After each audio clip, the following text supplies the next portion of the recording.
ನಟ ಚಿಕ್ಕಣ್ಣಗೆ ಕಾದಿದ್ಯಾ ಕಂಟಕ. 164 ಹೇಳಿಕೆ ಬಳಿಕ ಆರೋಪಿ ದರ್ಶನ್ ಭೇಟಿ ಮಾಡಿದ್ದ ಚಿಕ್ಕಣ್ಣ. ಪೊಲೀಸರು ಚಿಕ್ಕಣ್ಣಗೆ ಮತ್ತೊಮ್ಮೆ ನೋಟಿಸ್ ನೀಡೋ ಸಾಧ್ಯತೆ. ಚಿಕ್ಕಣ್ಣ ಯಾವ ಕಾರಣಕ್ಕೆ ಆರೋಪಿಗಳನ್ನ ಭೇಟಿ ಮಾಡಿದ್ರು ಅಂತ ಪೊಲೀಸರಿಂದ ಪರಿಶೀಲನೆ.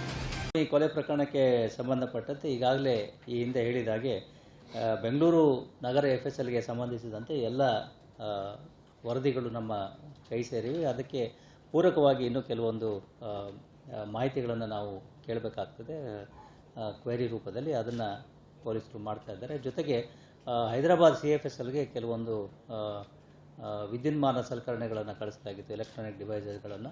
ಅವುಗಳ ಪರಿಶೀಲನೆ ಕೂಡ ಮುಗಿದಿದೆ ಅಂತೇಳಿ ಮಾಹಿತಿ ಬಂದಿದೆ. ಅದರ ಆಧಾರದ ಮೇರೆಗೆ ಅವರು ಕೂಡ ಆ ವರದಿಗಳನ್ನು ನೀಡಲಿದ್ದು, ಈ ಎರಡೂ FSLಗಳ ವರದಿಗಳು ಬಂದ ನಂತರದಲ್ಲಿ ಆದಷ್ಟು ಶೀಘ್ರದಲ್ಲಿ ನಾವು ಅಂತಿಮ ವರದಿನ ನ್ಯಾಯಾಲಯಕ್ಕೆ ಸಲ್ಲಿಸಲಿಕ್ಕೆ ಸಜ್ಜಾಗಿದ್ದೇವೆ. ಸರ್, ಈ ಸಾಕ್ಷಿ ಹೇಳಿರೋರು ಮತ್ತೆ ಜೈಲಿಗೆ ಹೋಗಿ ದರ್ಶನ್ ಭೇಟಿ ಮಾಡಿ ಬರ್ತಾ ಇದ್ದಾರೆ. ಆ ಅಂಶ ನಮ್ಮ ಪರಿಶೀಲನೆಯಲ್ಲಿದೆ. ಅದು ಯಾವ ರೀತಿ ಕಾನೂನಾತ್ಮಕವಾಗಿ ಪರಿಶೀಲಿಸಿ ಅದರ ಮೇಲೆ ಮುಂದಿನ ಕ್ರಮವನ್ನು ಕೈಗೊಳ್ತೇವೆ. ಅದೇ ಕಾನೂನಾತ್ಮಕವಾಗಿ ಪರಿಶೀಲಿಸಿ ಮುಂದಿನ ಕ್ರಮವನ್ನು ಕೈಗೊಳ್ಳಲಾಗ್ತದೆ. ಯಾವ ರೀತಿ ಮಾಡ್ತೀವಿ ಅನ್ನೋದನ್ನು ಇಲ್ಲಿ ಹೇಳೋದು ಕಷ್ಟ.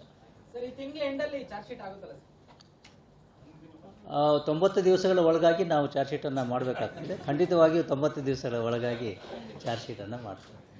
ಕ್ಷಣ ಕ್ಷಣದ ಸುದ್ದಿಗಾಗಿ news 81 Kannada YouTube channel subscribe ಮಾಡಿ. ಹೊಸ ಸುದ್ದಿಗಳ ನೋಟಿಫಿಕೇಶನ್ಗಾಗಿ ಬೆಲ್ ಐಕಾನ್ ಕ್ಲಿಕ್ ಮಾಡಿ.